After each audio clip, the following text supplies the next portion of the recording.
Nah, namun di sini yang akan kita sampaikan sesuai dengan judul video kita berkaitan dengan afirmasi ya. Di poin ke-33 ini kita harus fokus di sini Bapak Ibu. Ternyata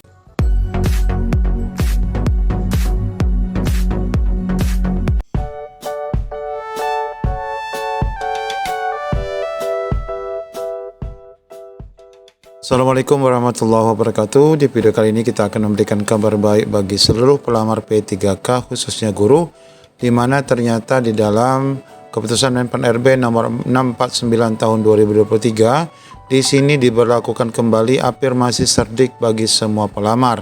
Afirmasi yang diberikan 100% untuk semua pelamar, baik itu kategori P2, P3 ataupun P4, yang mana ini merupakan kabar gembira bagi kita semua. Tidak ada tes observasi, yang ada tes CAT 3 kompetensi, namun Bapak Ibu diberlakukan afirmasi cerdik. Selamat Bapak Ibu, kita cek informasi lengkapnya. Nah, baru saja kita sudah bahas berkaitan dengan keputusan Menpan RB yang terbaru nomor 649 tahun 2023 tentang mekanisme seleksi P3K guru. Di sini banyak beberapa perubahan yang dapat kita sampaikan. Poin-poin pokoknya, pertama di sini tidak ada lagi istilah P1, P2, P3, P4, tetapi disebut sebagai pelamar prioritas untuk P1 dulu ya. Kemudian untuk P2 itu adalah kategori 2. Kemudian P3 ini disebut sebagai guru non-ASN sekolah negeri. Sedangkan yang P4 itu tetap disebut sebagai pelamar umum. Kemudian beberapa informasi pokok lainnya itu juga di bagian ini Bapak Ibu. Sebentar kita cari yang penting-penting saja yang merupakan beberapa perubahan.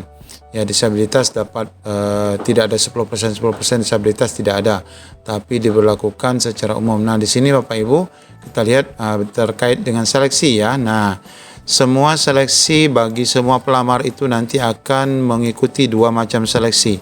Yang pertama adalah seleksi administrasi, kemudian yang kedua seleksi kompetensi. Di mana seleksi administrasi sebagaimana kita ketahui ya berkas-berkas ya Bapak Ibu nanti akan cek berkas-berkas. Apakah P1 nanti juga akan upload berkas atau tidak? Semoga saja tidak ya, karena bagi mereka nanti akan ada juga aturan berkaitan dengan mekanisme login di SSSN. Kita masih menunggu pengaturan ataupun aturan yang mengatur masalah login ke SSSN. Di sini belum diatur. Nah, nanti berkaitan dengan seleksi administrasi tentu saja semua pelamar baik itu P1, P2, P3, P4 dalam istilah lama nanti semuanya akan mendaftar di SSSN dan akan melakukan pendaftaran dan melakukan penguploadan berkas yang disebut dengan seleksi administrasi. Nah, kemudian nanti bagi yang lulus administrasi akan mengikuti seleksi kompetensi. Nah, untuk seleksi kompetensi sendiri sebagaimana disebut dalam poin ke-13 di sini disebut seleksi yang sebagaimana tahun 2021, yaitu ada 3 kompetensi. 3 kompetensi itu adalah kompetensi teknis sesuai MAPEL, manajerial ini berkaitan dengan manajemen, kemudian kompetensi sosiokultural sesuai sosiokultural budaya. Yang kita katakan kemarin untuk P2, P3 ada observasi, ini tidak ada lagi Bapak Ibu. Sehingga Bapak Ibu nanti tidak lagi dilakukan tes observasi menilai diri sendiri, tapi Bapak Ibu disamaratakan ya, yaitu semuanya mengikuti CAT BKN dengan menjawab sebanyak 120 soal. Sebanyak 120 soal selama 2 jam. Nah, ini ya aturan terbaru. Jadi Bapak Ibu, observasi penilaian diri sendiri yang dikatakan oleh Bu Nunu itu kemungkinan tetap akan ada modelnya sebagaimana kita sampaikan, itu kan mirip-mirip dengan sosial, kultural, dan manajerial, sehingga nanti secara tidak langsung observasi Bapak Ibu penilaian diri sendiri itu akan ada di poin kompetensi manajerial dan sosiokultural. Jadi pada prinsipnya Bapak Ibu akan mengikuti seleksi sama seperti tahun 2021, yaitu murni dengan nilai ambang batas. Kemudian beberapa perbedaan lain tentu nanti menggunakan CAT BKN, tidak lagi menggunakan CAT UNBK. Kemudian di sini ini tidak kita bahas, ini berkaitan dengan yang daerah Papua, atau ini juga berkaitan dengan nilai ataupun seleksi tambahan kalau daerah melakukan seleksi tambahan. Kita pun tidak tahu bagaimana jenis seleksi tambahan yang akan dilakukan, tapi kemungkinan besar ini tidak akan dilakukan oleh daerah karena ini tentu akan memakan waktu juga Bapak Ibu. Nah, kemudian beberapa informasi yang penting lainnya di sini ya. Nah, ini sama yang sebagaimana kita katakan materinya itu, jadi tidak ada lagi materi-materi perbedaan seperti yang kita katakan pada video sebelumnya. Ini tetap sesuai dengan mapel semua peserta ya. Dia semua peserta guru nanti menjawab kompetensi teknis sesuai mapel. Kemudian manajerial. Nah, ini Bapak Ibu yang mirip-mirip dengan observasi diri sendiri. Kemudian juga sosiokultural yang mirip-mirip observasi diri sendiri. Nah, ini yang akan ditanyakan kepada semua pelamar, baik itu P2, P3. Kalau P1 atau istilah dulu ya, P1 sekarang tidak ada, itu tidak lagi tes ya, itu sudah otomatis menggunakan nilai tahun 2021. Selamat ya, ini rekan-rekan ini tinggal menunggu penempatan saja.